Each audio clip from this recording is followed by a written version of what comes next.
Sakitnya gastrik. Dah makan ubat macam-macam. Dah pergi hospital sana sini. Tapi masih lagi sama.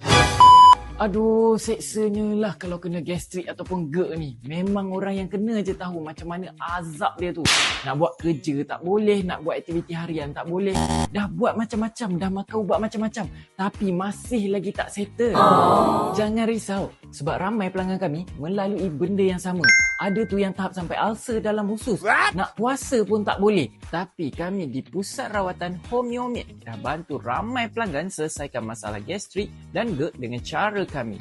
Kaedah rawatan dengan kami ni memang adalah alternatif yang berkesan. Mungkin korang pernah tahu, pernah dengar ataupun mungkin belum tahu. So jom dapatkan konsultasi dengan kami. Kami buka setiap hari kecuali hari Jumaat dari jam 9 pagi sampai 5.30 petang.